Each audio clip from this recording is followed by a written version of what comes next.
சொரக்காயை வந்து குழம்பாவோ, இல்ல பொரியலோ, இல்ல கூட்டாவோ வச்சு சாப்பிட்ருப்போம். ஆனா, இந்த மாரி தம் போட்டு ஒரு சூப்பரான சொரக்காய் சாதம் செஞ்சு சாப்பிட்ருக்கீங்களா? அப்பன்னா இன்னைக்கு அத தான் பண்ண போறோம். அதுக்கு சைட் டிஷ்ஷா பார்த்தீங்கன்னா, காரசாரமான உருளைக்கிழங்கு ஃப்ரை.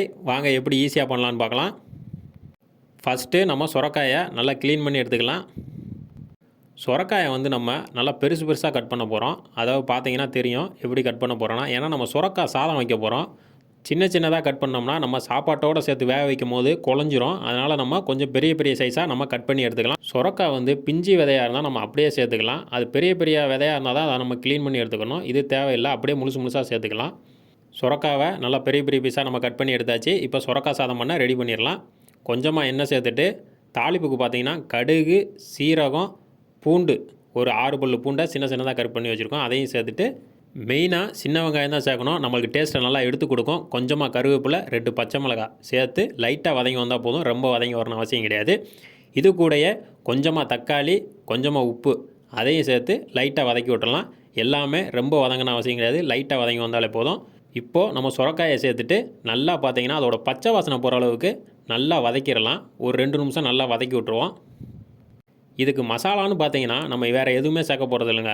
கொஞ்சமாக மஞ்சள் பொடி, வீட்டில் அரைச்ச குழம்பு மசாலா ஒரு ஸ்பூன் மட்டும் நம்ம சேர்க்க போகிறோம். அவ்வளோதான். நம்ம வேறு எந்த இதுவுமே சேர்க்க போகிறது கிடையாது. தேவையில்லாத மசாலாவை சேர்த்தோம்னா நம்ம சொரக்காயோட டேஸ்ட்டே போயிடும். அதனால் நம்ம தேவையில்லாத எந்த மசாலாவும் சேர்க்கக்கூடாது. நார்மல் அரிசி தான் சொரக்காய் சாதம் பண்ணுறோம். அதனால் 1க்கு 3 சேர்த்துக்கலாம் தண்ணி.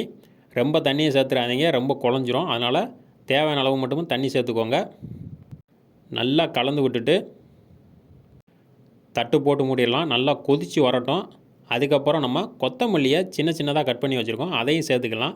சேர்த்து விட்டு நல்லா கலந்து விட்டு ஒரு 5 நிமிஷத்துக்கு நல்லா மசாலா ரெடியாகி வரட்டும். அதுக்கப்புறம் நம்ம அரிசியை சேர்த்துக்கலாம். நல்லா கலந்து விட்ருவோம். கலந்து விட்டு தட்டு போட்டு மூடிடலாம். ஒரு 5 நிமிஷம் கழித்து திறந்து பார்க்கலாம். மசாலாலாம் இப்போ இந்த டயத்தில் நம்மளுக்கு சூப்பராக ரெடியாகி வந்திருக்கும். நம்ம இப்போ அரிசியை வந்து பார்த்திங்கன்னா ஒரு அரை மணி நேரம் நல்லா ஊறிட்டுருக்கு. இப்போ அதையும் சேர்த்துக்கலாம். நல்லா கலந்து விட்ருவோம். நம்மளுக்கு அரிசியை விட கொஞ்சம் மேலே தண்ணி மேலே இருக்கும்போது அந்த டயத்தில் தம் போட்டோம்னா நம்மளுக்கு அரிசி சூப்பராக வெந்து வந்துடும்.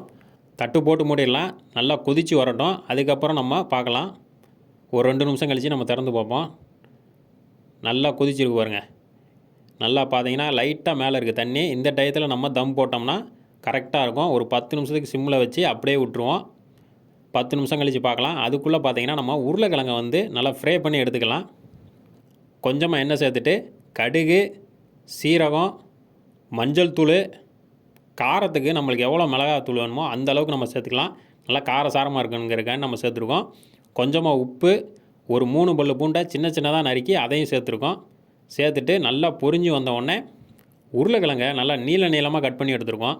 எப்போ பார்த்தாலும் ரவுண்டாக தானே கட் பண்ணி செய்கிறோம் நம்ம ஃப்ரை பண்ணுறது. இந்த மாதிரி டிஃப்ரெண்ட்டாக இருக்கட்டுமேனு நல்லா நீளமாக கட் பண்ணி நம்ம ஃப்ரை பண்ண போகிறோம். இந்த மாதிரி டிஃப்ரெண்ட்டாக நம்ம கட் பண்ணி செய்யும்போது அதை நல்லா விரும்பி சாப்பிடுவாங்க. அதனால தான் நம்ம இந்த மாதிரி டிஃப்ரெண்ட்டாக பண்ணுறோம். நல்லா கலந்து விட்ருவோம். ஒரு 5 நிமிஷத்துக்கு நல்லா ஃப்ரை பண்ணணுங்க. இந்த மாதிரி கொஞ்சமாக கருவேப்பிலை சேர்த்துட்டு மறுபடியும் ஒரு 2 நிமிஷம் நல்லா ஃப்ரை பண்ணுவோம். முக்கியமாக பார்த்தீங்கன்னா தண்ணியே சேர்க்கக்கூடாது. நம்ம எவ்வளோ ஆயில் சேர்த்தோமோ அந்த ஆயிலே தான் நம்ம ஃப்ரை ஆகிட்டுருக்கு. வேணும்னா கொஞ்சமாக ஆயில் சேர்த்துட்டு நல்லா அதிலே ஃப்ரை பண்ணணும். கரெக்டாக பார்த்தீங்கன்னா ஒரு 5லேருந்து ஒரு 7 நிமிஷத்தில் சூப்பராக நம்மளுக்கு உருளைக்கிழங்கு ஃப்ரை நம்மளுக்கு ரெடி ஆயிடுச்சு. பார்த்தாலே தெரியும் எவ்வளோ சூப்பராக வந்திருக்கும் பாருங்கள்.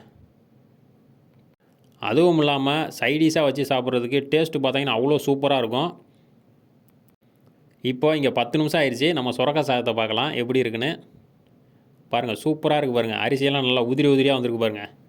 சொரக்காயை நம்ம பெருசாக கட் பண்ணி போட்டோம். பார்த்தாலே தெரியும் எவ்வளோ சின்னதாக ஆயிடுச்சுன்னு. இப்போ சின்னதாக கட் பண்ணி போட்டோம்னா சொரக்காயெல்லாம் பார்த்தீங்கன்னா ரொம்ப குழஞ்சி ஒன்றும் இல்லாமல் போயிடுங்க. அதுக்கு தான் நம்ம பெருசாக கட் பண்ணி சேர்த்தோம். ஒரு சூப்பரான சொரக்காய் சாதம் நம்மளுக்கு ரெடி ஆயிடுச்சு. பார்த்தாலே தெரிஞ்சிருக்கும். ரொம்ப ஸ்பீடாக செஞ்சு முடிச்சிட்டோம். இந்த மாதிரி ஈஸியான ரெசிபிலாம் வேணும்னா நம்ம சேனலை சப்ஸ்கிரைப் பண்ணி வச்சுக்கோங்க. லைக் பட்டனை தட்டுங்க.